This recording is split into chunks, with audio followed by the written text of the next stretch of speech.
It's 9:30, so I'll call the meeting to order, and the first item of business is adoption of the agenda. Moved by Greg, seconded by Stuart, that the agenda be adopted as printed and circulated. Are there any issues with the agenda? All those in favor? Opposed? That is carried. And are there any pecuniary interests or the general nature thereof? Not seeing any. Minutes, moved by Stuart, seconded by Greg, that the minutes from the June 21st, 2023 council meeting be adopted as printed and circulated. Are there any issues with those minutes? All those in favor?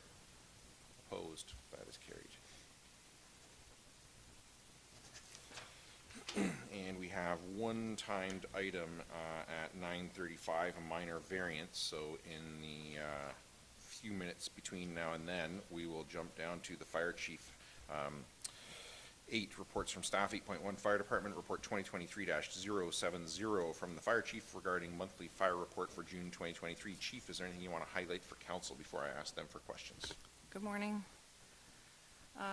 Some fun news to share that the new apparatus went into service at the Tempsford station last night. They pushed it in, so we'll share a little bit of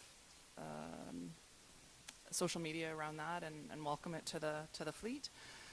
Everything's been switched over and lots of space left, so I'm sure we'll get some asks for some new equipment to fill up those empty compartments. All our PPE is cycling through its annual inspection and maintenance, so the first 10 sets of gear went out and the firefighters will schedule that to make sure we remain in service while that's being done. An update about the Safer Summit, so we're going to hear lots of news about that. It's going to be smoke alarms for every residence is the big push this year to start decreasing the preventable fire fatalities. September 28th is going to be a provincial Test Your Smoke Alarm Day. So we're going to do a big campaign and hopefully cooperate and work with the county to do one big push on that. I've got an update for Camp Molly for the June report, but with the timed item, maybe we'll come back to it after if you want, or do you want to keep going through it? It's longer than 3 minutes. Okay. The MLFTU is scheduled the end of July, so I will share more information as that comes closer, but we've got most of our firefighters scheduled in and our neighboring departments attending as well. So that should be a big event for Zorra to be hosting that live fire training unit.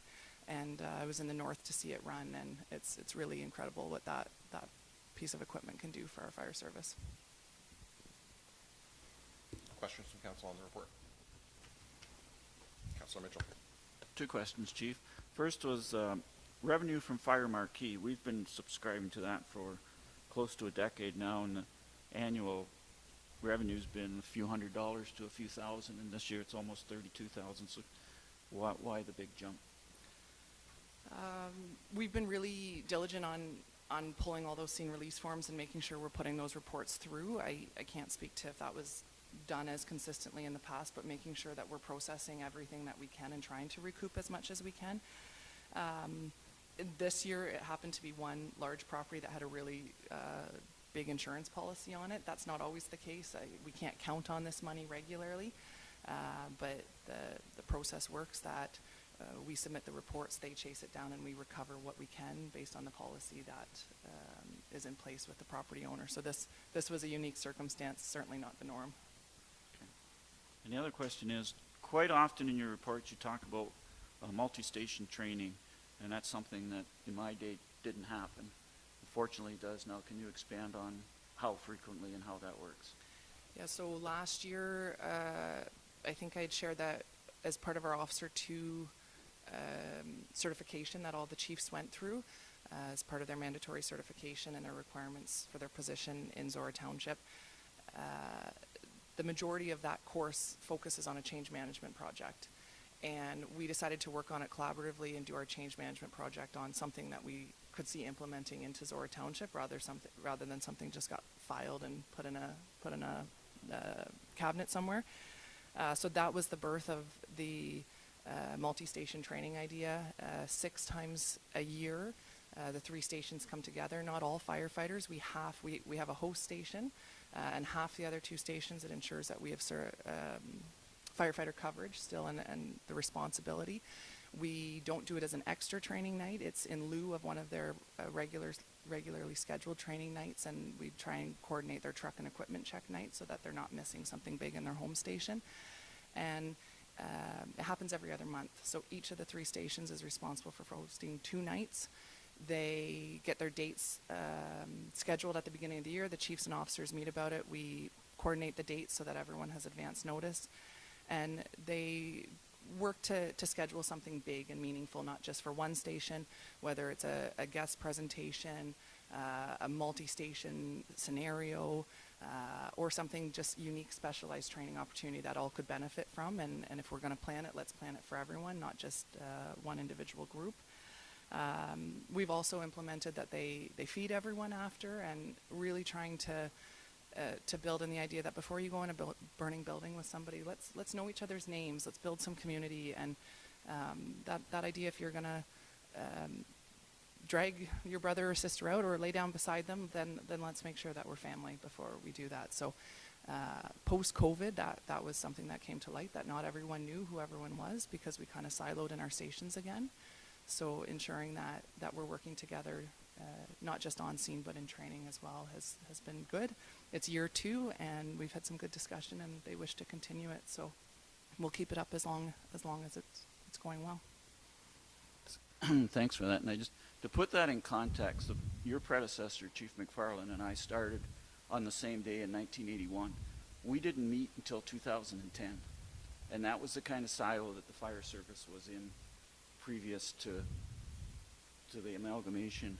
And so I know this is a lot more complicated, these multi-station training, and so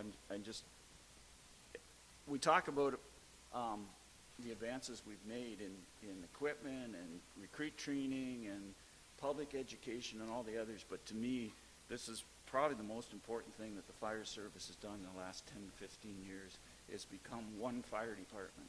And it makes it better for the firefighters, and also provides much better service. So I just wanted to give you the opportunity to expand on that. Thank you. Anyone else on the report?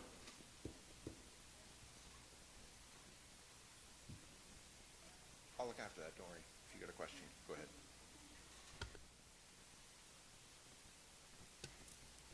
Can you tell us a little bit more about Mini Molly? So Mini Molly was only named that because it was a condensed Camp Molly. Normally the model for Camp Molly's 4 days, which is what we ran in Zorra.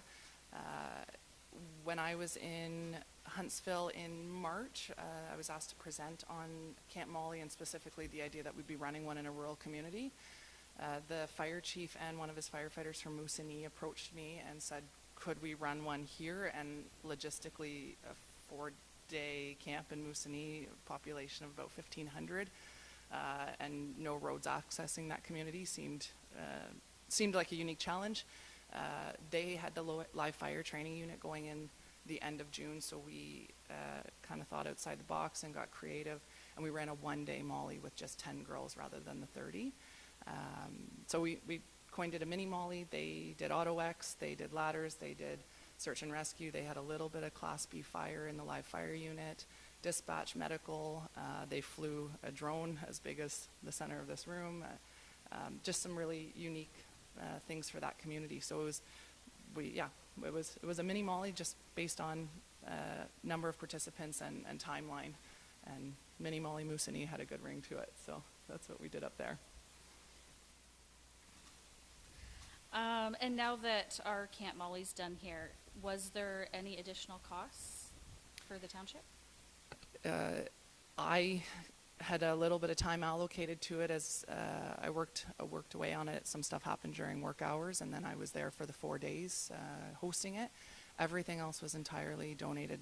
The girls were fed each day from our community partners, the Lions and the Village Deli, and the Rapid Relief team took care of feeding probably 75 to 100 people each day at no cost to us. All the equipment was donated. Volunteers from across the province. One actually came in from Calgary. So in terms of, was a check ever written from the Township of Zorra? No. But was some time committed? Absolutely. But there was no cost to the municipality to run that in a transactional manner. Yeah. Anyone else?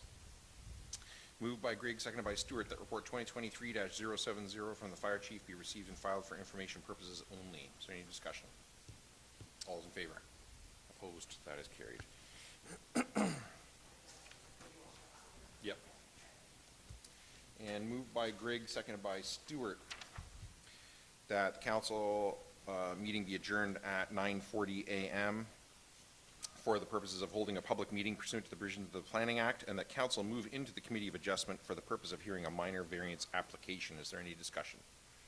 All those in favor? Opposed? That is carried. And Spencer, I will turn it over to you to highlight the minor variance application. Great. Thank you, Mr. Mayor. Good morning to council, or the committee, members of public, and staff here today. The application before the committee, A04-23, is an application affecting lands owned by John and Rose Mutzers. The applicant, Andrew Mutzers, is also available for questions today. In this instance, the applicant is seeking relief from two different sections of the zoning bylaw, the first of which would allow them to build a second dwelling on a farm, and the second of which pertains specifically to the location of that second dwelling relative to the minimum distance separation requirements contained in the zoning bylaw. For context, for the committee, the applicant is seeking permission in this instance to build a second dwelling on the farm for he and his family to occupy while his parents remain in the existing house. You'll note throughout the report that the proposed dwelling is larger than the existing dwelling, and the committee may recall as council seeing a similar scenario recently where council has the ability to interpret the new dwelling as the primary and the existing dwelling being the smaller of the two as an ARU. From a departmental standpoint, we don't have an issue with recognizing that. As long as one serves as the ARU, it doesn't matter if it's the new dwelling or the existing dwelling. That said, in this specific instance, the crux of the issue, and I'll call it the issue because throughout the report, we do focus on the second dwelling and the merits of a second dwelling, but more so on the minimum distance separation. In this instance, the relief that's required for the proposed second dwelling is significant. It's about 60% reduced from what they actually require, and that has to do with the setback from the existing hog operation to the immediate north of the subject lands. Council or the committee will see on plate 2 of the report an air photo which better shows the subject lands and then the farm to the north from which they require the relief. And for additional context, the proposed dwelling is shown on plate 3 on the screen, just in the red circle there. Generally, that's where the applicant at this time is proposing to locate this second dwelling. From the standpoint of a second dwelling, in and of itself, the committee will note that we, as a department and throughout the township and the county, are now supportive of second dwellings on properties, not just in villages and settlements, but also in the agricultural reserve. So there's no longer the same tests, if you will, to demonstrate a need from the standpoint of operating the farm in order to justify the second dwelling. That said, in this instance, the applicant has made it clear that they do plan, this is part of a longer-term transition planning for the applicant and his family, wherein they currently operate a garden, a substantial garden off of the subject lands. They take those goods to the St. Mary's Farmers Market each weekend and sell them. So the applicant, his wife and 4 children would continue on with that process and eventually, my understanding is eventually transition with succession planning to taking over the farm as a whole. Some additional context, there are a number of existing barn structures, outbuildings, manure storage that on the subject lands.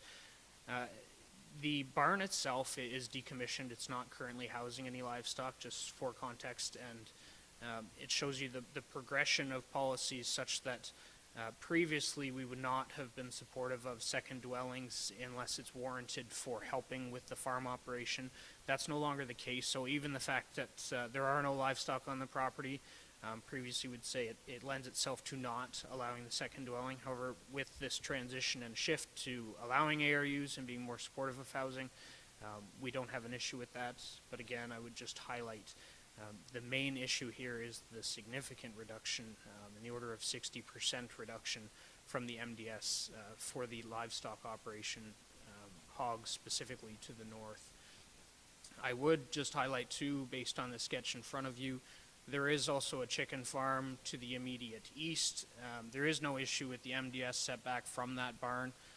For the committee's information, oftentimes a livestock operation or barn which contains bedded pack type manure storage has a significantly lower distance from it than an operation, a hog operation in particular. They generate the largest buffer around them, and they have the open liquid manure pits often tend to have the highest odor.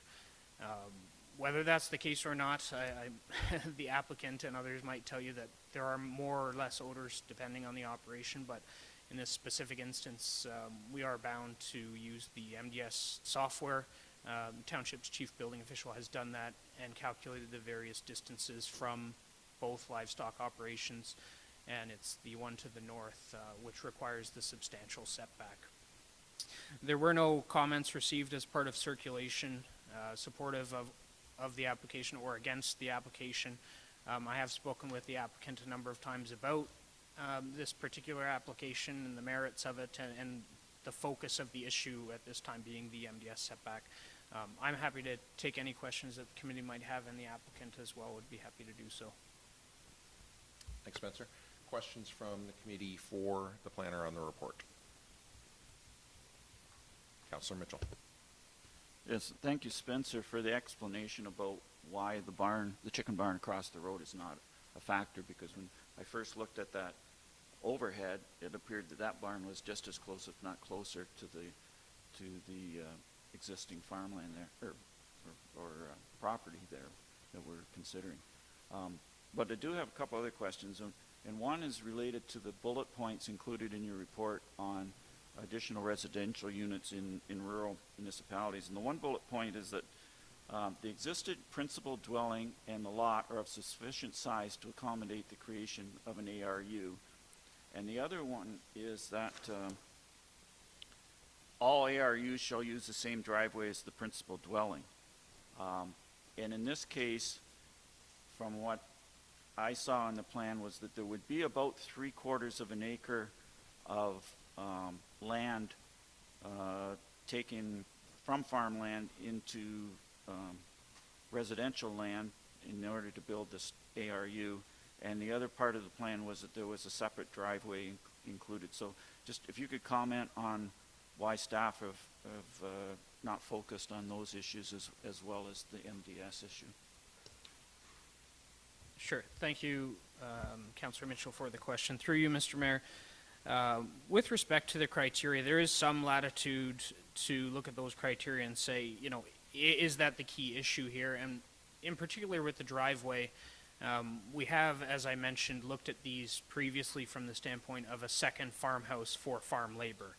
And new driveways were permitted for those dwellings. And the applicant had actually applied under that provision. Those areas of relief 724 and 726 apply to a second permanent farmhouse for farm laborers. And that is appropriate in this instance. However, in light of the fact that the county has, and the township has just approved policies and provisions for ARUs, we can't ignore those criteria and policies which are now in place. So there are merits to looking at both sets of policies, both sets of criteria. The applicant has applied under one.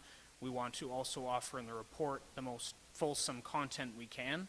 So in this particular case, we're satisfied that it's not so much a new driveway that would be the crux of the issue here, because a new driveway would be permitted and the township would be able to issue a new driveway permit for a second house for farm labor. The applicant has made the argument that in a sense this is for farm labor. The families there working on the farm, assisting, even without livestock. You know, there's a significant amount of work that goes on in a farm just to provide the necessary upkeep so the property doesn't go into an unacceptable state. So as far as the criteria go, yes, the criteria is there. Typically, we're not supportive of seeing new driveways go in. However, there are sufficient merits in the application that we're satisfied that the new driveway in and of itself is not the key issue. And I'm apologizing here, I'm just drawing a blank on what your first part of the question was, Councillor Mitchell. The fact that there would be some land, agricultural land taking out of production possibly for the about 3/4 of an acre. Yep, and to that, just building off the first point, it, we allow for the second dwellings, whether it's for full-time farm home, or as an ARU, the intent is to minimize that production. We do understand that sometimes there will be some farming coming out of production. We've also seen other scenarios where some buildings or structures are removed from the built-up cluster and turned into agricultural production. So I do see merit in this particular application that sometimes applicants will accommodate where the amount in taking them to accommodate something else, there's area elsewhere.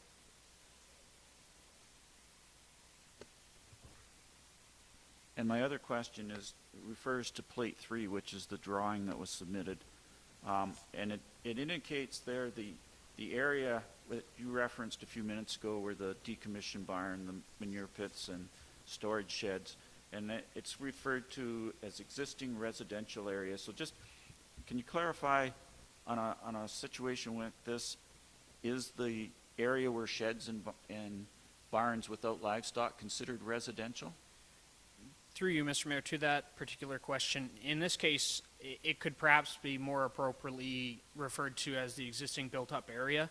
However, given that the barns and structures and everything else there currently aren't functioning for livestock purposes, it's essentially functioning as a residential cluster.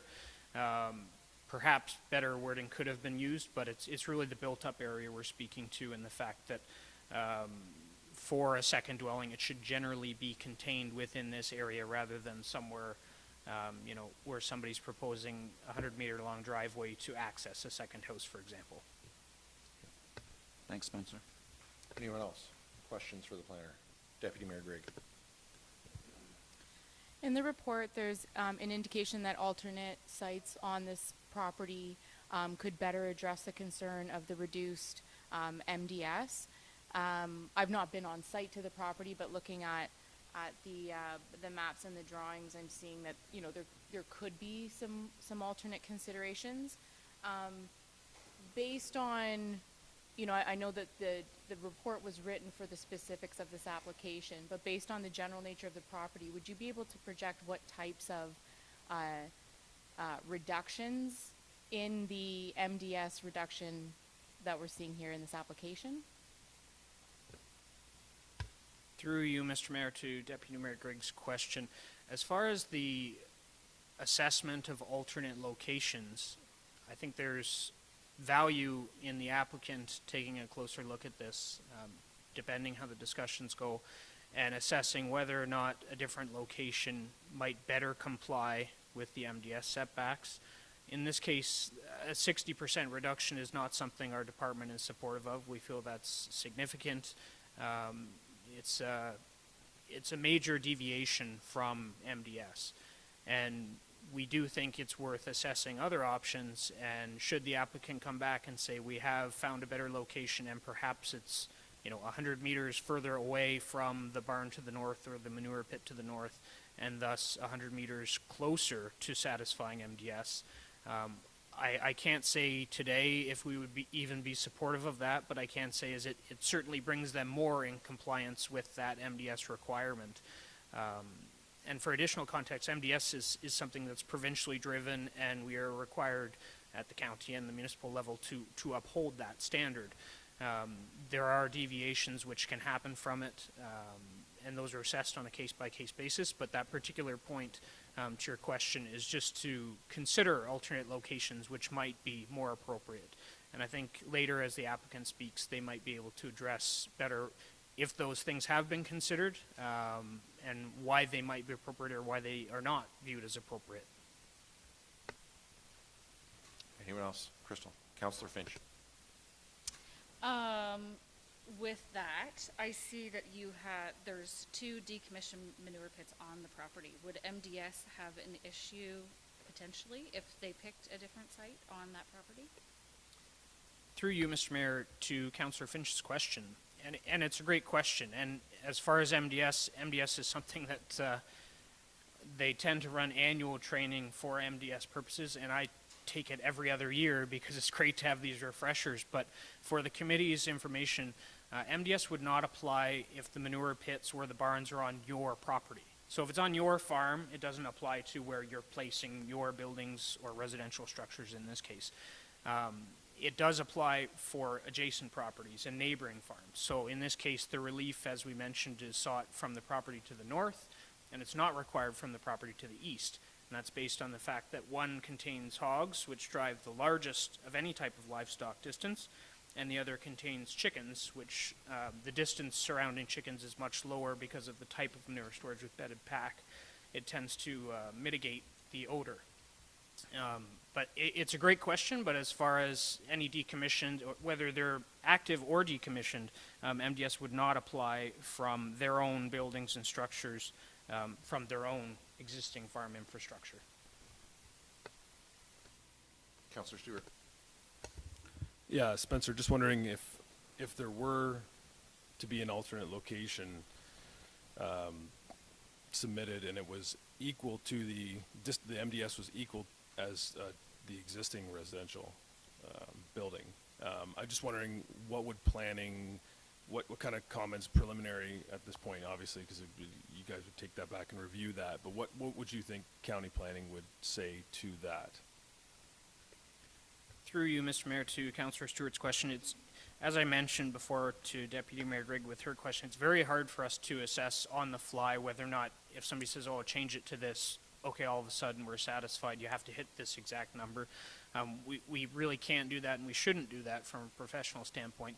I can say that the more compliant they become with whether it's MDS, front yard setback, lot coverage, the more compliant you become, the better your chances are at having a favorable recommendation.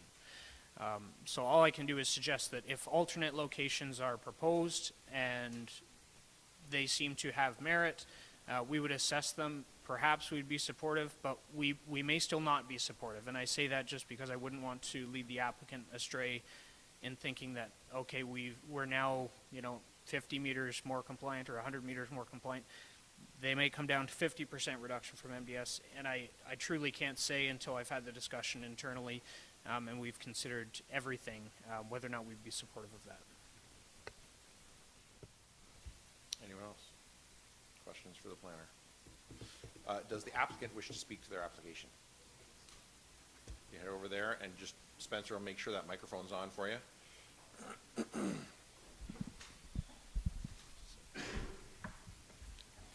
Morning, Council.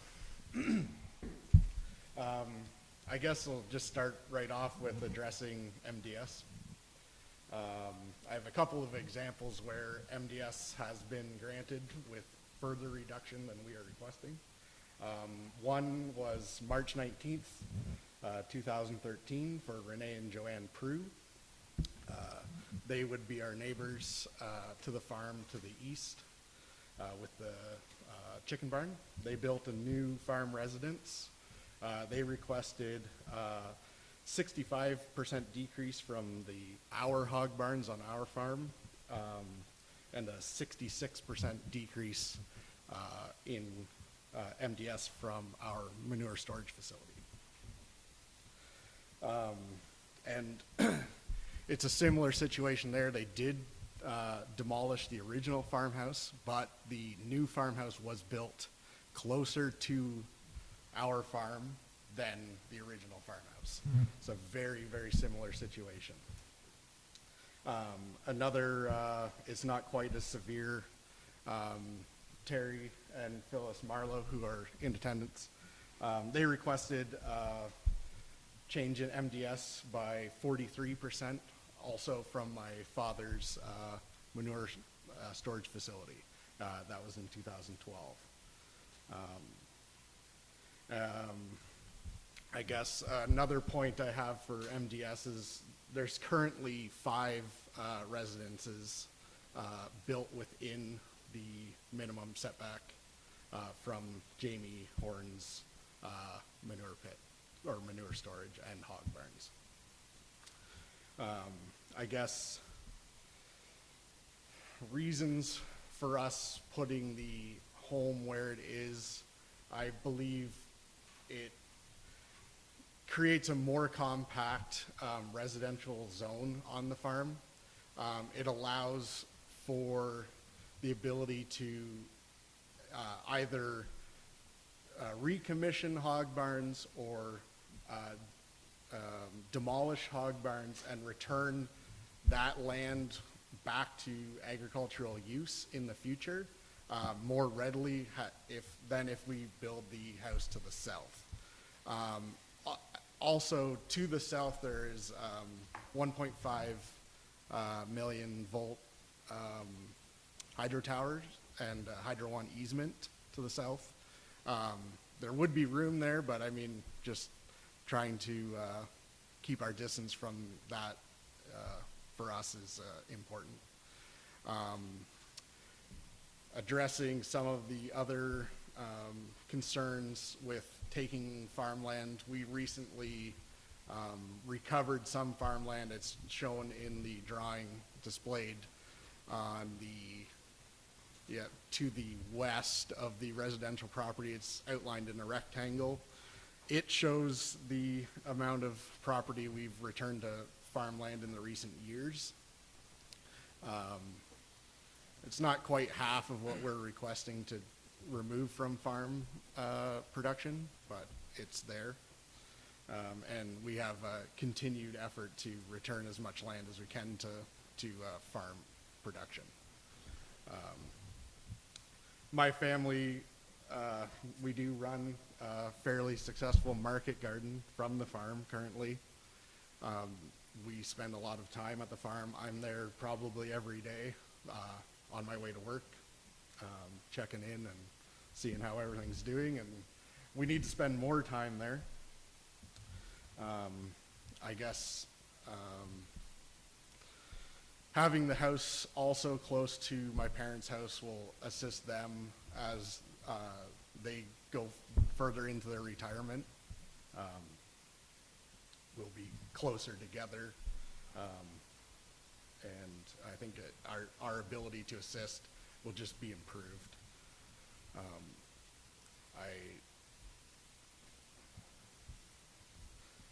Our intentions are also to bring back some livestock to the farm, so utilizing the barns would create a situation to the south where all of the fans from our own barns would be, they all exhaust to the south. So that's another reason we would put the house to the north.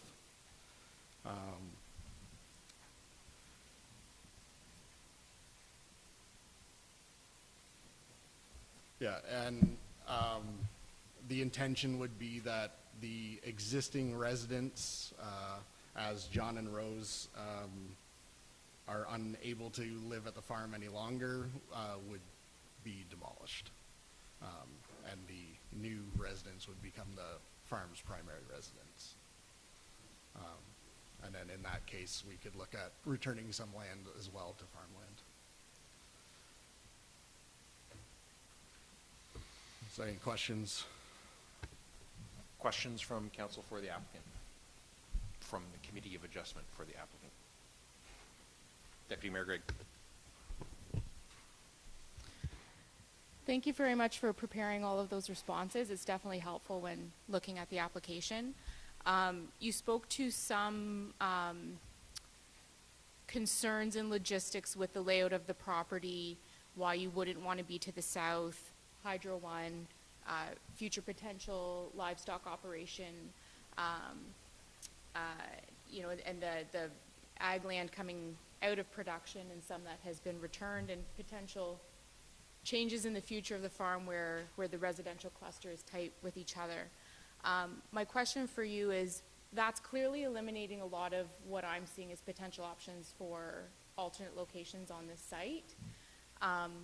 Are there any areas within the farm parcel that could still be considered that are not being considered for the specific reasons that you've given? Or do you feel like the specific reasons you've given cover every other location within the property that the home could be considered to be built? To answer that question, the there are other locations that could work, I believe, but I think just going to the east, where we currently have our market garden, it could work behind the house, in reference to the road, my parents' house. I kind of feel like if the intention is to remove the existing primary residence in the future, that kind of takes up a fair bit of land unnecessarily as well, because you'll have like a very large frontage to the residential area. I guess some of the reasons the area to the north was picked, as well as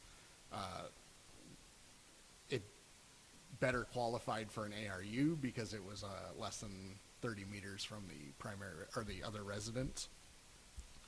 I mean, there are other places, but I think, honestly, from an agricultural land efficiency standpoint, I think that's the best place, as well as from, staying away from Hydro One easement, staying away from the hydro towers, and staying on the north side of our own barns.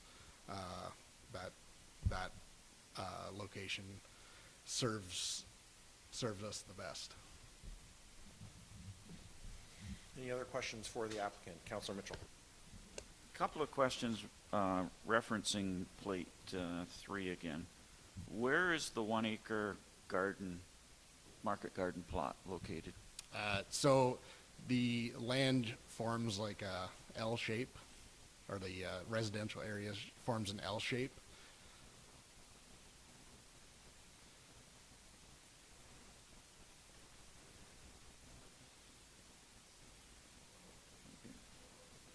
Number 3. That- But yeah. That one's okay too.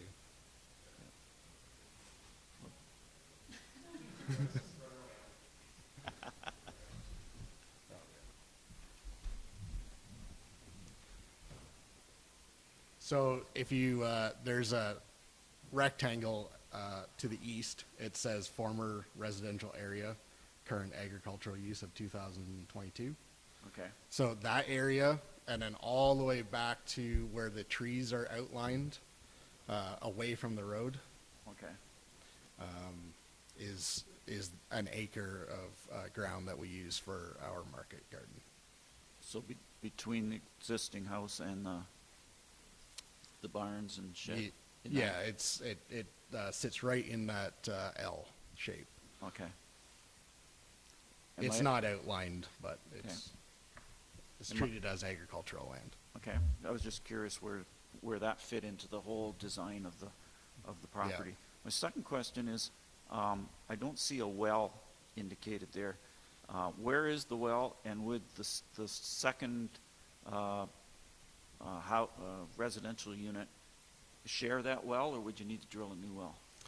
So yeah, the well is not indicated on that plan. The well is in the, where this image currently sits is in the bottom right corner near the machine shed. Okay. The intention would be to share that well. It is a spring well. It's a shallow well. It's got very good water, so we would, of course, consult with a well company and see if that's plausible, but that would be the intention, to share the well. And my last question is, you've said a couple of times the long-term intention would be to demolish the existing house.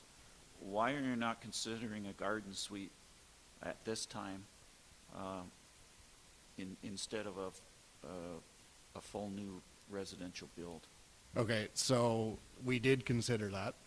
However, financially, it makes zero sense, because we would spend money on a garden suite, which would not be big enough for us to move into. And the current house was built in 1860, has a rubble foundation, and maintaining that house into another generation would be quite costly. So that's why we have reconsidered and settled on building a new principal residence as opposed to spending money on a smaller residence at this time. Okay. Okay, those are my questions. Any other questions for the applicant? Councillor Stewart. Yeah, so just to confirm, I know you did your best to describe the area that is the current garden. You Yes. would have to, if you were to build a new house immediately west of the existing, sort of in, we'll say in the backyard of the existing, that would compromise where you currently have set up as a garden. Not to That- say that that couldn't be relocated, but that That's would be correct. the issue. Yes. Okay. That is correct, and I mean, my father enjoys his views of his land, and he does not need to look at my front porch. I mean, it's as simple as that, I guess. Any other questions for the applicant? Is there anybody from the public here who wishes to speak to the application?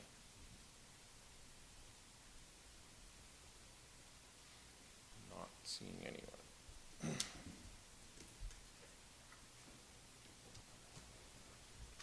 Anybody prepared to put something forward?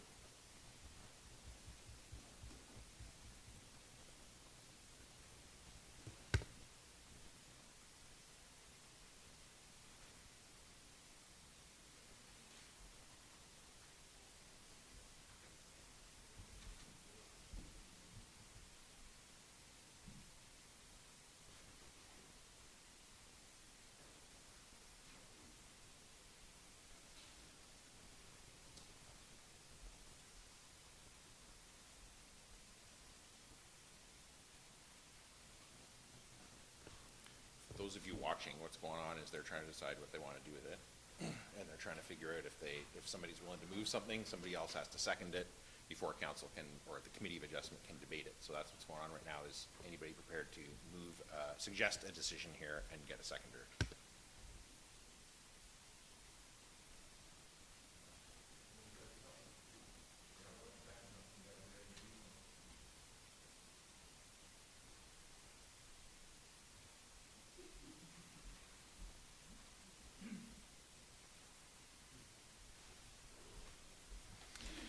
Moved by Grigg, seconded by Mitchell, that the Township of Zorra Committee of Adjustment defer application file AO4-23 submitted by Andrew Mutzers for lands described as Part Lot 12, South Part Lot 13, Concession 2, in the Township of Zorra, municipally known as 335743, 33rd line, to consider alternate locations as it relates to relief from the provisions of 1, Section 7.2.4, number of accessory dwellings and garden suites per lot to permit a second single detached dwelling on a farm.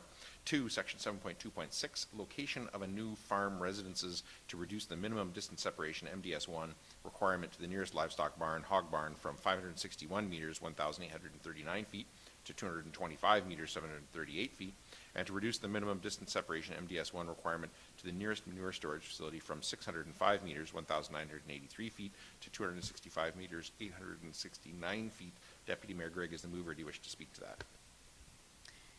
Yes, so I just want to start with saying a couple things just to make clear to the applicants and the public about our process as a council in terms of our decision making. So the motion that was just read was something that that is prepared in advance of the discussion, and when the discussion happens, sometimes that changes the direction it's going to go. Ultimately, we can draft whatever type of motion we would like as a council, and that's what we get to decide based on, and if it fails, then there's other motions that can come forward. So we had several different options that we were, several different directions a decision like this can go.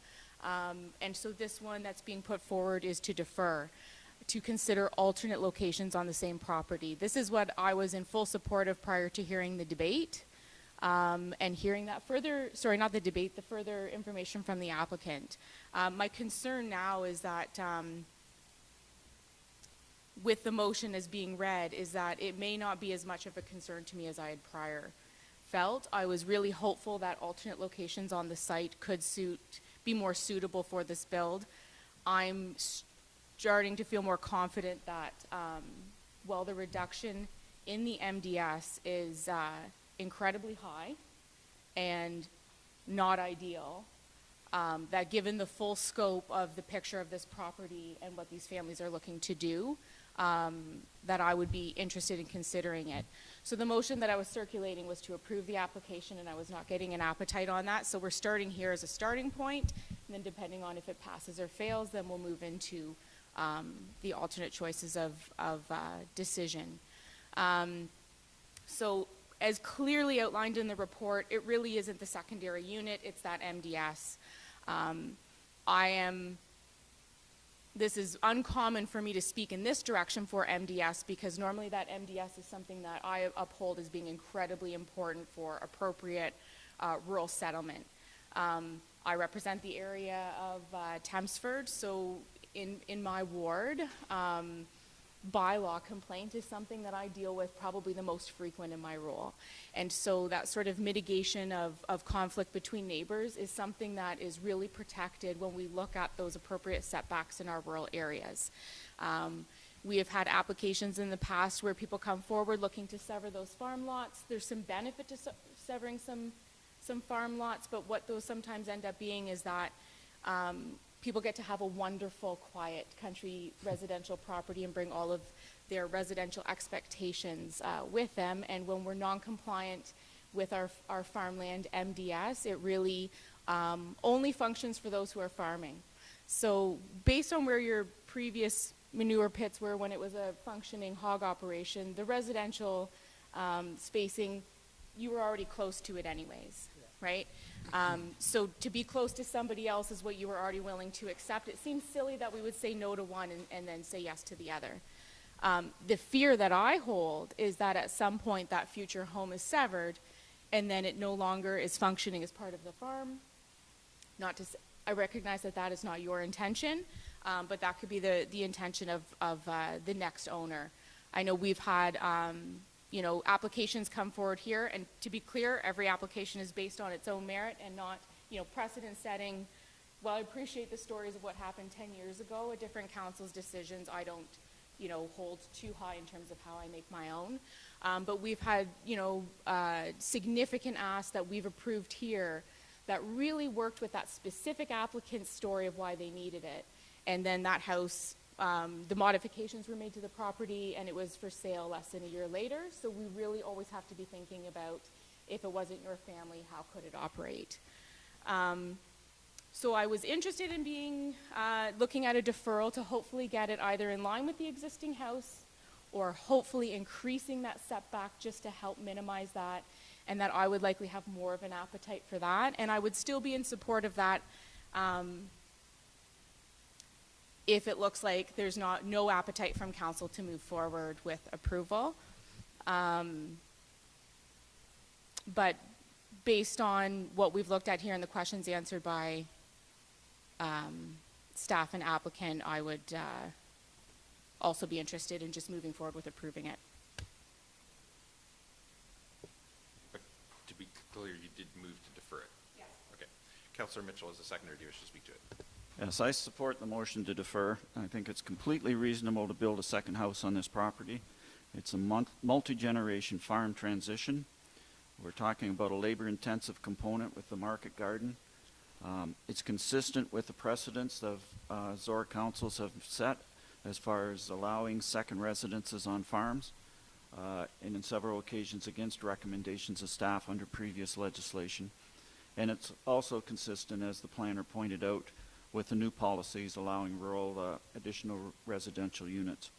I am somewhat concerned that there is going to be a small amount of farmland taken out of production, but the applicant has made it clear that they've put a lot of consideration in how to minimize that impact.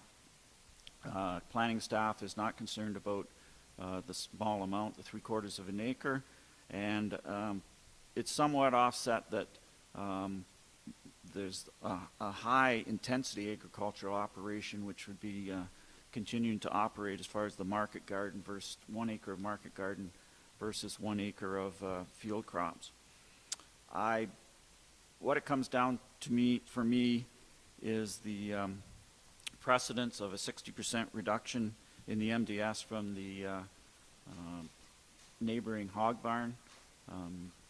Planning staff explained why The MDS for a hog barn is greater than for the neighboring chicken operation. And the applicant talked about some precedents that were set about a decade ago. And I agree with the deputy mayor that we are not bound by precedents set by previous councils, but precedents are important. And I'm not willing to make this precedence of a 60% reduction. As indicated in the report, 60% is not a minor variation, 10 or 15% is, but not 60%.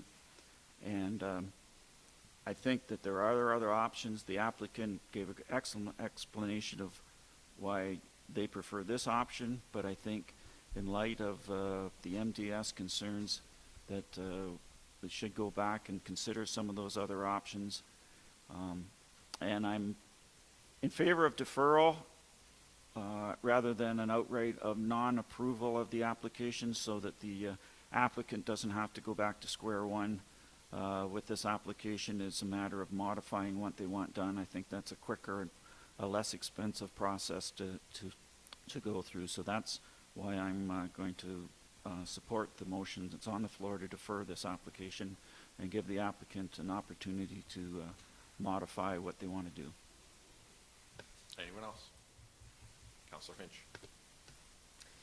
I do not support the deferral. I took a drive-by yesterday, and sometimes a picture that we see just doesn't do it justice.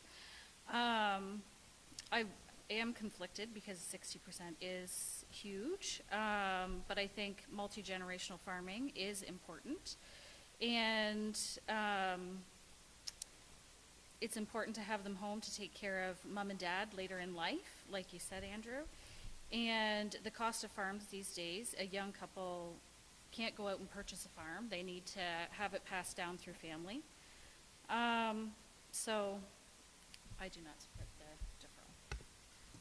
Anyone else? Councillor Stewart.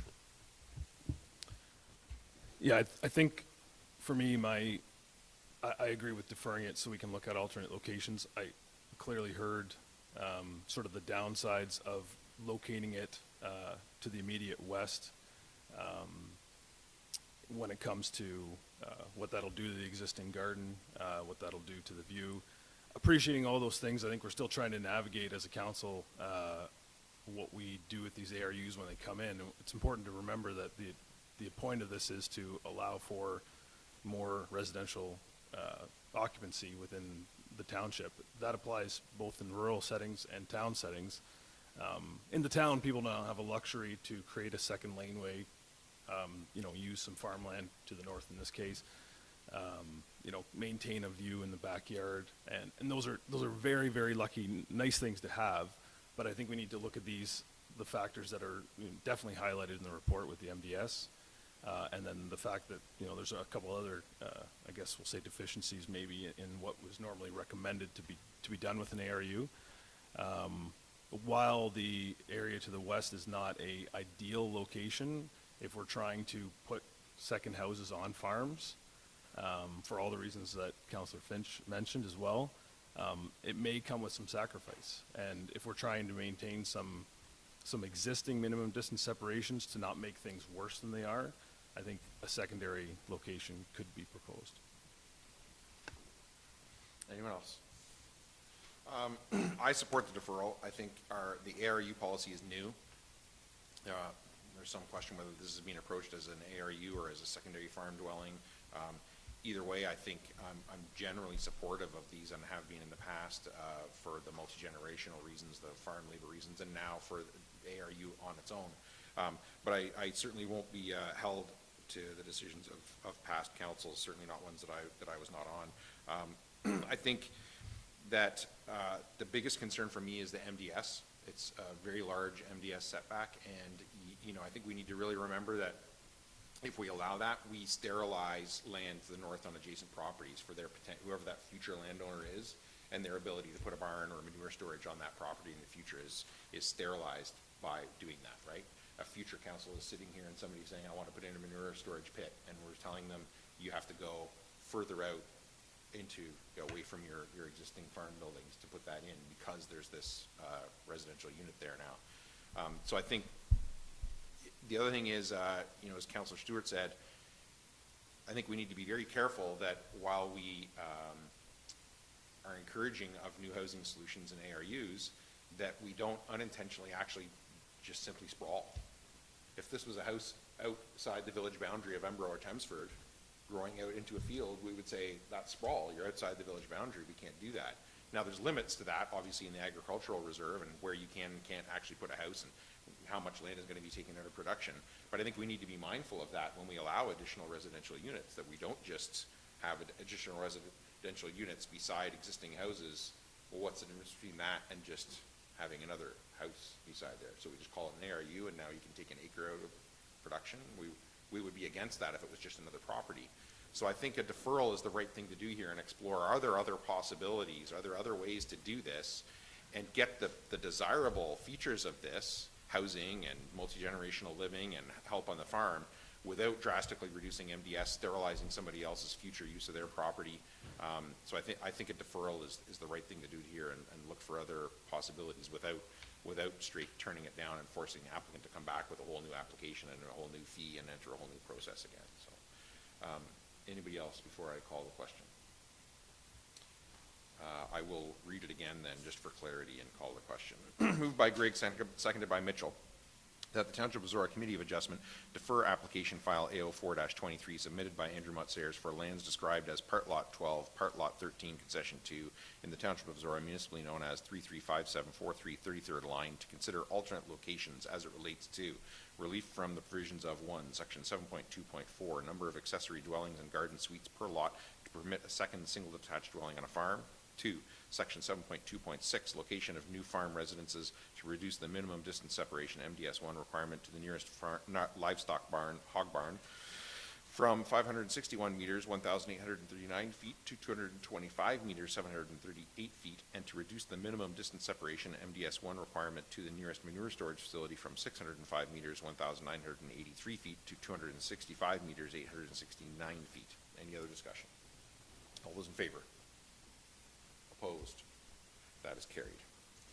So that has been deferred, which means you now have the opportunity to talk amongst yourself and your family about what else you might want to consider, if anything, and the opportunity to talk to the planner as well under the same application about what else they might consider, and try and find, is there any other new opportunity? And you're free to do what you want with that, right? To be clear, you can come back and say, I don't want to change nothing, I'm back again with the same. Or you can tweak it however you think you want to do. It's your application still. So you've heard what council said, you've heard what planning staff said, but you're not bound by any of that. You can bring forward an application for whatever you want in the future. And it's up to you how much you want to change it or not. Okay? Okay. All right. Thank you, Mayor. And then we have moved by Stewart, seconded by Grigg, that council move out of Committee of Adjustment and pursuant to the Planning Act that the public meeting be adjourned at 10:28. And the regular meeting, AM, and the regular meeting of council be called back to order. Any discussion? All those in favor? Opposed? That is carried. And Chief, do you want to do that video now? And then we will move on to, after that, recreation. So last month, it was asked that I share a little bit about Camp Molly, and I deferred until this meeting so that I could share it as part of my June report and have a little bit of time to collate not only some of the photos I thank Katie for donating her time. She's a kind of a freelance photographer in the public safety world, and she said, can I assist? So she captured, I think I shared almost 1,200 photos that were sent to all the participants of the camp. But also, I can share my views of the camp, but I took the opportunity to gather the feedback from the campers, the families, the instructors, and tried to incorporate some of that so you can see some of the impact that Zorra Township had for these young women in our community.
anyone who's able want to speak? So I would, yeah, thanks again, Chief. And I think Deputy Mayor, when she spoke at the graduation, said it really well, that, you know, the idea was for us to put this on and inspire these young women to realize they could do more maybe than they had been told. But at the end of it, right, it was quite the opposite, right? And for me, what I really noticed was, I think I first visited I think it was on the first day I visited, and you walked me around and sort of showed me like how it was going on or whatever. And when I visited on the graduation day, the thing that stood out to me was the faces of those women had changed. They were not the same people from day 1 to day 4. Like, they absolutely were not, right? On day 1, they were all excited and keen and enthusiastic and giddy to get in and do stuff, right? And it was amazing.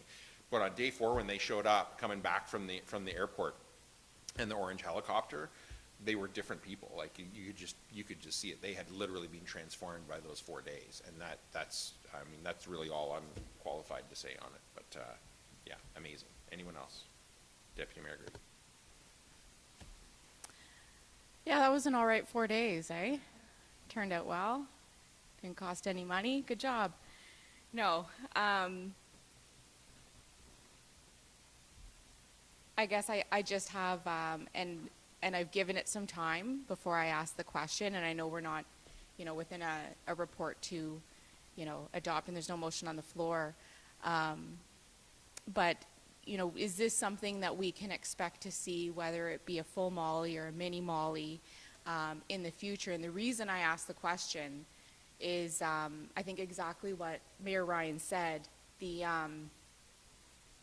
The group that showed up on day 1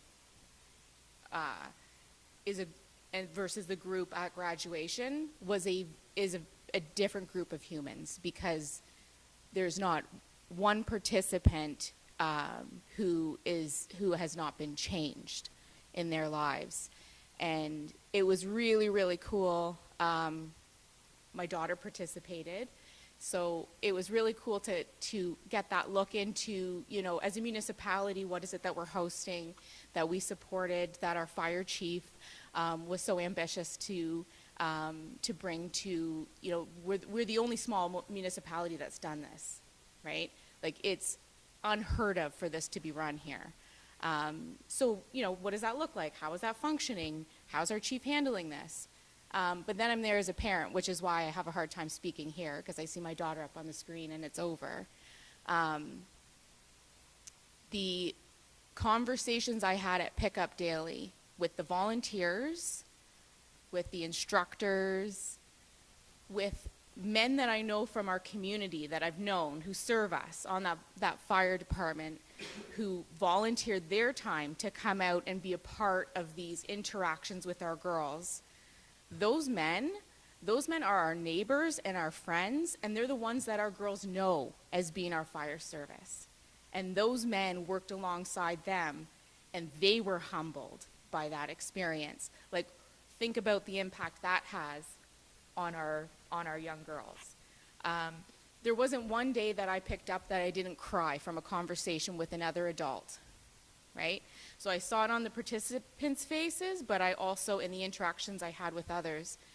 And I think one of the things that I took away from that is I met a woman who was 50 who just recently started working in the volunteer fire service, and young women who are on our own volunteer fire service who are in their early 20s, right? And just listening to what their journey was to get there, what they had to overcome, what they had to unlearn, and recognizing why it sits so high is for many of us, those that we've had shared experiences as women,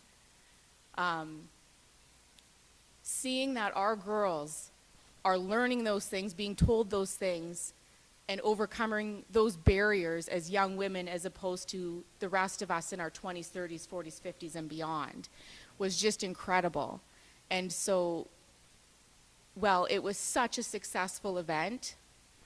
I think if there's any way for us to host more of these in the future, if we have the ability to impact every level of our next generation and the next generation, I would I would anticipate that pretty soon a time will come where there'll be no such thing as Camp Molly, because we'll just be a different society where everyone feels inspired and empowered to step into what it is that they, the full scope of how they can contribute to their communities. So, well, I do say thank you to Chief Kerwin and to all of the volunteers, men, women, from near and from far.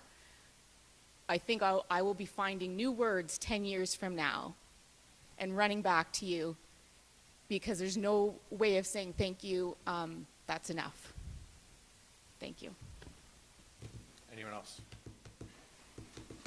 Councillor Finch.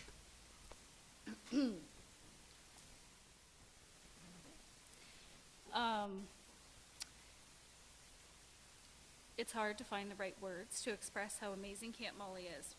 Watching the girls, like these guys said, from day 1 to day 4 was inspiring on its own. To all the 70 plus volunteers that donated and helped organize the camp, thank you. As a counselor, I'm so happy that Camp Molly could come to Zorra, and I can only hope Zorra can host more Camp Mollys in the future. Seeing the impact that it had on those ladies will be life-changing for them in many ways. The graduation day was amazing as well. From the speakers you had to watching the ladies all walk up one by one, it was inspirational and very emotional. I seen this saying the other day, Deanna, and it made me think of you. We all have a light inside of us, not just a light, not just to light the way for ourselves, but to also illuminate the beauty in others. And I think that's you. Anyone else? Thanks, Chief. And 8.2A, Recreation Department 2023, Report 2023-088 from the Director of Recreation and Facilities regarding monthly departmental activities. I wish you luck, Matt.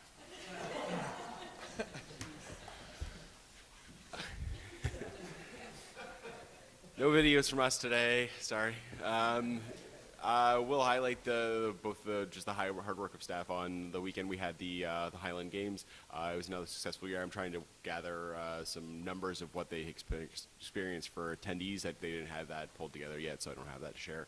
But it's a good, successful event again this year. We continue to learn from that event coming back to the facility, ways to improve for future years. So, but it's been a good follow-up for that week. And I guess the other one I do want to note is the Don Knox Trail, which is in South Park and Tempsford. It connects kind of 3 streets and playground and splash pad as well. There was a paving section from Selden Street up to the pavilion, the splash pad as well, that the Lions did. This was a Lions-led project, funded project that they came to council, I believe, back in 2021 to talk about. They deferred it through 22 because of their contractor availability. And then that project's complete now, as well as if you're at the Tempsford Pool, now that we're open for both the pool and the camp season, the accessible walkway now over to the stands has been widened out to 42 inches to allow a pathway for both whether it be strollers or anybody with a mobility device to enter to the stands, as well as we've removed a section of the stands. We have quite a long section of stands there. We've removed a section, so now we have an area where somebody in a device that needs to remain seated can sit on that side, and we're going to be painting that shortly, just to know what the purpose of that space is. Not on the report, but since drafting of the report, we have some bittersweet news to share from the Recreation Department. Following 7 years of service with Zorra Township, Stephanie Starchuk is moving into a new role somewhere else. So if you think about back in 2016 when Steph started, we didn't have a day camp. Stephanie oversaw the implementation of day camp, major changes at the pool, and then also if you think about all the digital programming, registration software, the booking registration software, and centralization of all that's stuff that Steph oversaw. And if you think about back in 2016, I don't think any of us knew of pickleball as a sport. So, but Stephanie's going to be very deeply missed, and this will be the last council where Stephanie's as staff member 4. She finishes up with us on July 14th. Stephanie is going to stay with us part-time a bit to help transition out, kind of transferring off some of the things to just Jason and I until we find suitable replacement, and as we work through potential kind of understanding of what that future role might be inside our department. I don't know whether, Stephanie, do you want to share where you're heading at all or what you're doing? Oh, so I've accepted a position as the Director of Operations at Budweiser Gardens. For some of you may know, I came from here, and so now it's just sort of a natural progression into sort of what my old boss's job was. So I'm looking forward to that, and I've enjoyed my time here. It's been a great place to work and so close to home and really help out me and my family during the time when we needed it to. So thank you to everyone here for making this town here very wonderful. Thank you. Questions or comments from council? Deputy Mayor Gregg. When you asked that, I was like, speaking about Stephanie leaving, I was like, oh, right, there was a whole report behind it. Going from that fire presentation to this surprise that Stephanie's leaving is I'm in a tornado of confusion. I just had a couple quick questions on the report. There's some information about some failing trees that were removed and some pruning or trimming that's happening to remove some of the dead from our park trees. There's some specific mention of South Lions Park, and then there will be dead trees removed from Lions Park. Are the other parks at this time being assessed to check for dead trees, or are they currently just in the deadwood branches are being cleared portion of this, and will they be assessed in future years? This is typically the time of year in which we go out and start to do our tree trimming, raising and elevating trees that that our staff will do. And while they do that, they also are checking trees for deadwood. So these ones were brought to the attention of us by a member of the public. But this is the typical time where we've got the parks open, we've got the sports fields rolling, and then we come back around to start the tree trimming and maintenance of those through the summer. And especially as the fields are now, or not the fields, the turf inside the parks are now trying to where we can get equipment out into the heavy equipment. And then I have one question in relation to the widened walkway. What a great addition to that facility, and I had not noticed the removal of part of the benches yet, but that was something that had crossed my mind the other day when I saw the widening work being done. Once you get over there, then what do you do? So that's fantastic to hear that that's being addressed and that it'll be painted. My question is, this work was part of the capital projects proposed for this year in our capital budget, and the funding source was indicated as a grant. So my question was, were we successful in that grant application, or is this being funded in a different source? Was that one funded for grant? Okay, we haven't found a source for that grant. I thought that was funded for recreation reserves. Yeah.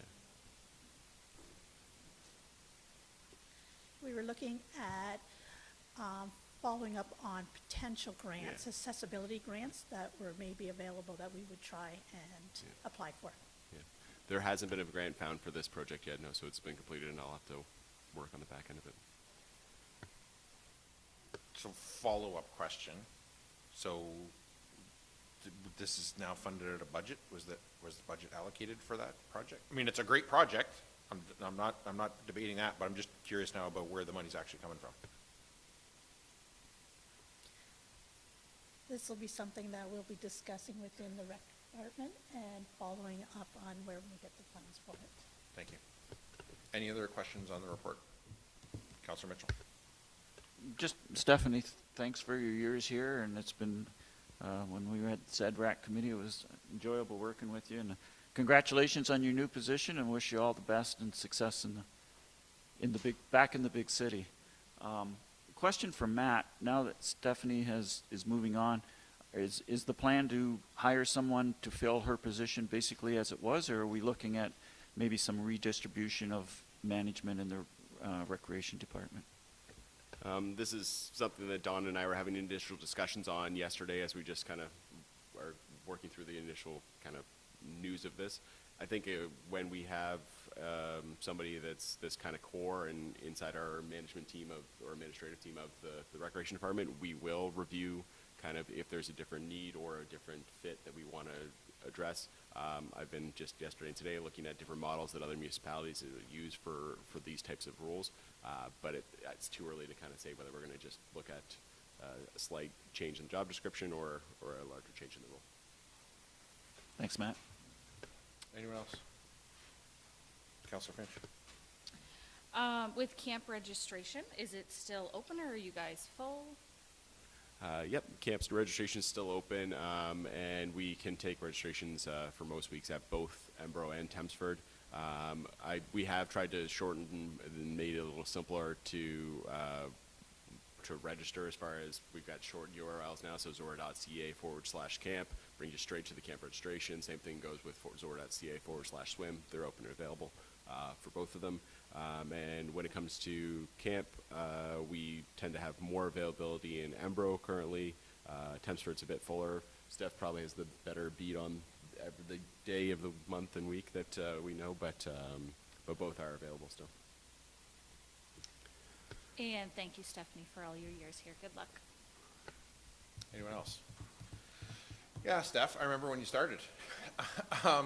Big changes in the time that you were here. The two that stand out to me are really pool, right? The level of service that we offer at the pool has transformed in your time here, and I know that you were a big part of that, right? I think the staffing level at the pool, the quality of staff at the pool, the training, the organization, all those things moved from we have a pool to we actually offer services at our pool that are truly accessible to people. But the biggest one really is camp, right? We didn't have a camp, and now we have a camp that is almost fully subscribed every year. And I know the beginning of that camp was like getting that off the ground was rough. Like, let's not kid ourselves. There was tough patches, and if you had not navigated those and persisted, we would not have it, right? And there was plenty of opportunities where we could have said, maybe we don't do this.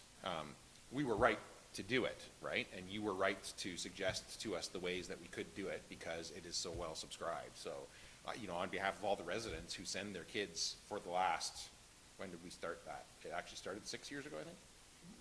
6 years ago. So, on behalf of all the residents who've sent their children there for the last 6 years, right? Thank you.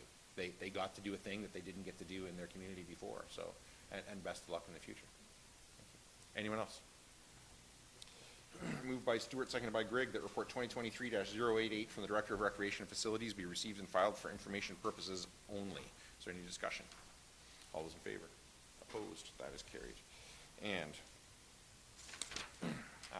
Mike, 8.3, Building and Drainage Department, report 2023-086 from the Chief Building Official Drainage Superintendent regarding monthly departmental activities. Is there anything you want to highlight, Mike? Questions from council on the report? Moved by Mitchell, seconded by Finch, that report 2023-086 from the Chief Building Official Drainage Superintendent be received and filed for information purposes only. Is there any discussion? All those in favor? Opposed? That is carried. And Mike, report 2023-083 from the Chief Building Official regarding building bylaw amendments. Is there anything you want to highlight for council before I ask them for questions?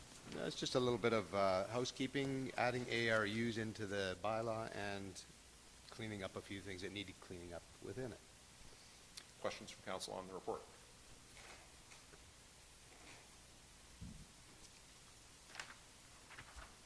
Moved by Finch, seconded by Mitchell, that council direct staff to approve the recommended changes in principle, subject to any revision resulting from a public meeting on August 2nd, 2023, and that council direct staff to provide notice of a public meeting being held on August 2nd, 2023 regarding amendments to the building bylaw. Any discussion? All those in favor? Opposed? That is carried.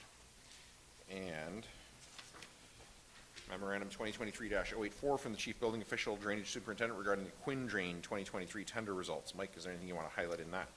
Just that the tenders came in fairly reasonable, a little under, and the start date looks good. Questions from council on that report? Moved by Mitchell, seconded by Finch, that the Quinn Drain 2023 tender be awarded to Van Bree Drainage for $323,009.37, HST included. Is there any discussion? All those in favor? Opposed? That is carried. Thanks, Mike. Thank That was you. easy. And Public Works, 8.4A, Memorandum 2023-087 from the Director of Public Works regarding a Public Works monthly departmental report. Steve, is there anything you want to highlight for council before I ask them for questions? No, nothing to highlight at this time. Questions from council? Councilor Mitchell. Two questions, Steve. First of all, I know dust suppressant has been really challenging this year with the real dry conditions. Do you expect to still be within budget with the amount of suppressant that you're going to have to end up applying? Yes, right now, we haven't received all the invoices yet. We've probably got 95% of them, but we're looking pretty good. We're going to be actually a little bit under, but season's still young. There's going to be more touch-up to do as the summer progresses, so we'll keep council in tune with that as we use it. Okay, so at this point, it looks okay, but We're in good shape right now, yes. the summer's not over yet. Summer's not over yet. And my other question is, the cracking in the parking lot at the Thames Fire Hall, given the age and the amount of usage that was that unexpected to have cracking of the extent that you found? Yeah, the fire chiefs asked me to go and take a look at it. It was showing some premature deterioration, some wide seam separation, and quite a few areas of settlement from probably poor base compaction when it was installed. The chief asked me to look into this last year, and then if my suggestion was for a bit of a life extender, we could crack seal it as part of our crack sealing tender. So that's the route we went. But this will help it out for a few years, but it's going to have to be replaced probably over the next few years to have to be budgeted for. So Probably sooner than we would have expected with the parking lot. yes, I would say it hasn't really reached its full lifetime potential. Usually on a parking lot, it does see heavy equipment, mind you. It sees heavy Yeah. trucks, and tight turning, right? So you're expected to see some, life shortening because of those type of uses, but it should, still get at least 20 years of a parking lot like that. So there was probably some issues within how it was laid, and maybe the product too at the time. So Okay. it Thank could you. have been a time of year even when it was put down. So Yeah. Okay. Yeah, it just seemed time flies, but it seems like that we shouldn't be worrying about it yet. But I'm glad that you were proactive to extend the life yeah, of it. So. it probably would have been beneficial if it was looked at, a few years ago.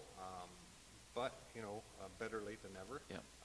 Like I say, this will help keep the water from migrating underneath the asphalt and causing more issues going forward. So all we can do right now is just do the crack sealing, and it should help out for several years. But give the chief a chance to be able to get something in the budget for replacement down the road. Out of the fire marquee. Any other questions on the report? Moved by Mitchell, moved by Finch, seconded by Mitchell, that report 2023-087 from the Director of Public Works be received and filed for information purposes only. Any discussion? All those in favor? Opposed? That is carried. And down to boards and committees. There was no correspondence requiring direction. So boards and committees, I have a motion here to receive and file A and B. Anybody want to do anything different than that? Then Councilor Mitchell, 10A, Upper Thames River Conservation Authority Board Update. At the June 20th meeting of the Upper Thames Board, we started off with a presentation from the Integrated Water Management Unit, which is part of the ongoing training for new and returning board members. Integrated Water Management Unit encompasses forestry, water quality, agricultural stewardship, geographic information, which is mapping, and species at risk programs. So then we moved into information on the WECI projects and the 20-year flood control capital repair plan, and that's an annual report that we get, just outlines what's expected for not only WECI projects in the near future, but monies that are expected to be spent in the next 20 years for flood control capital projects, so dams and dikes and so forth. Included in that is the Embro and the Harrington dams, and I ask a question about if those figures are put in there with the expectation that those dams will still be around for the next 20 years, and what would happen to the funds if it's decided to remove one or both of those dams at some point. And the answer was that some of that money could be available for decommissioning. So that was good news, depending on what we decide to do in the future. We had an update of administrative bylaws, which is basically just clarifying some language and bringing our bylaws in line with the legislative changes. We had 2 notices of motion from Skylar Frank, who's the one of the new directors from the City of London, and one resulted in the staff will be bringing a report at the August meeting about barrier removals in some of the smaller areas of the township, or of the watershed. And the other motion was that staff prepare a discussion paper on renewable energy options, and there was no timeline when that report would come back. We appointed Elijah Wilson as Provincial Offences Act Officer at Pittock with Section 28 report. There have been 84 permits issued so far, and there have been 10 notices of violations of work being done without Upper Thames approval, and that is, violations are up in the last couple of years. People are tending to, rather than asking permission, they're doing the work and asking forgiveness once they get caught. They have added a second environmental engineer to the planning regulations, and they're working with a pilot project with Conservation Ontario to use the cloud report software for online permit applications. So I believe that's similar to what we use, Mike. And so the point of this is that they would be getting, the Upper Thames planning staff would be getting information from municipalities through this program rather than shuffling as much paper. So it's just as a pilot project. I think Upper Thames was chosen because a number of our municipalities are using this type of software. We had a report from the Director of Finance explaining the difference between deferred revenues and reserves, and it works a little bit different at the Upper Thames because so much of the revenue is through grants for specific projects, and sometimes you get the money this year, but you don't do the project till next year, so that money, rather than being put into a reserve, is considered deferred revenue, and it causes some confusion when you're looking at financial reports, so we got a good explanation of that. We had a quarterly report on inventory services, and that was it. No meeting in July. The next meeting will be in August. Thank you. Anybody else on 10A or B? Moved by Finch, seconded by Mitchell, that items 10A through B be received and filed for information purposes only. Any discussion? All those in favor? Opposed? That is carried. And items of community interest calendar. So today is the 5th, and tonight is Rural Fire Services of Oxford County graduation at the Ambrose Zorra Community Center at 6 o'clock. I don't know if anybody else going? I'm going. You're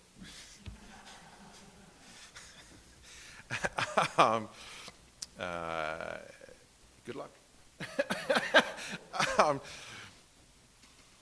What else am I seeing here? Brown's Chicken Dinner is tomorrow night. I did get tickets. At first, I did not get tickets. No, I was told they were all sold out, but then I got a call. So lucky. I did not. I absolutely did not. Or on the weekend, I don't see anything. I don't think. Amber Legion brunch on Sunday. Oh, great. Go ahead, Chris. Knox United Church is having food trucks on Sunday from 10 to 3. 10 to 3 this Sunday? Yep, the 9th. Wow, I never saw that. Okay.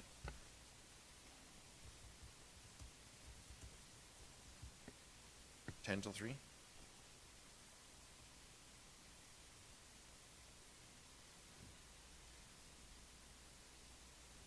Okay.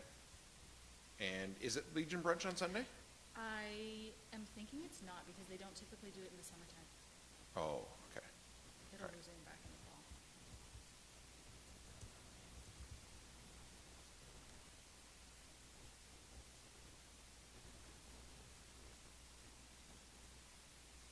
Sorry, I'm just putting the Knox food trucks thing in here. Okay, and then we have a Public Works tour on Monday the 10th, 8 a.m., starting here.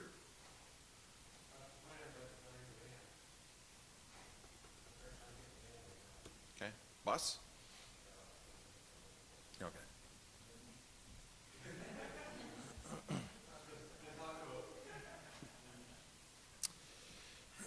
And then,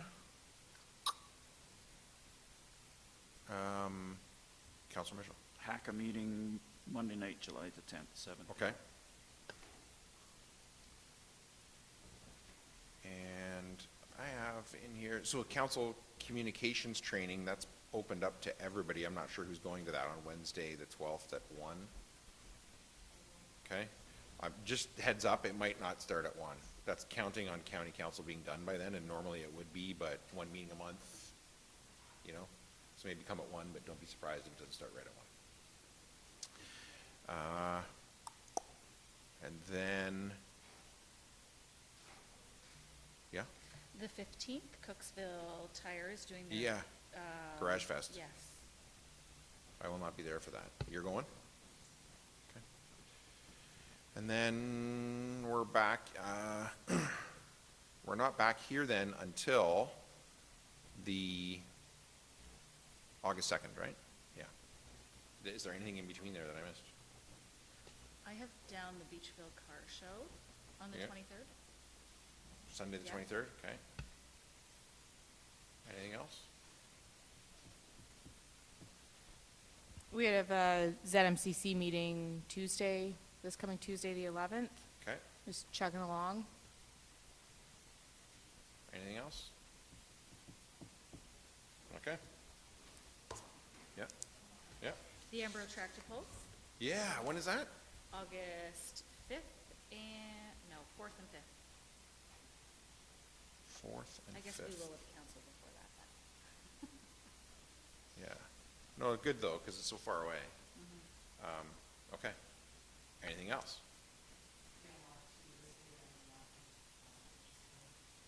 What is? Oh, yeah, yeah, yeah. But that's at the end of July, right? Yeah. What, do you have dates yet? Okay.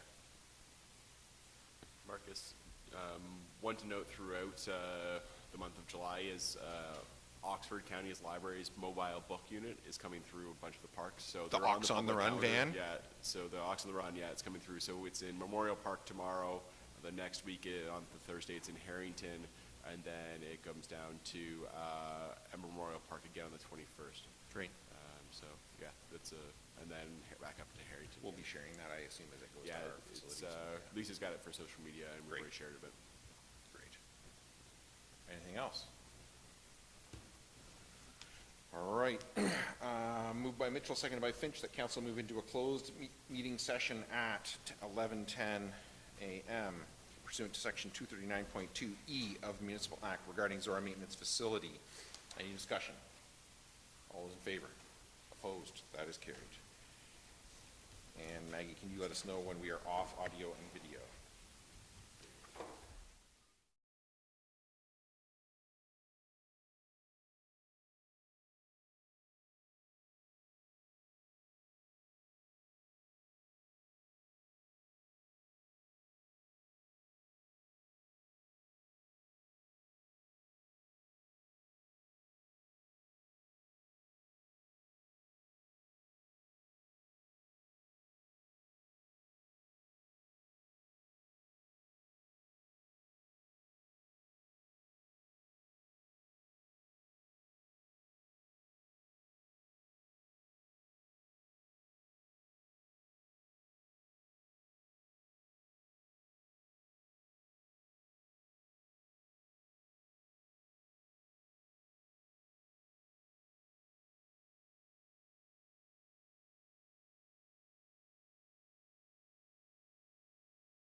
let us know when we are back in open.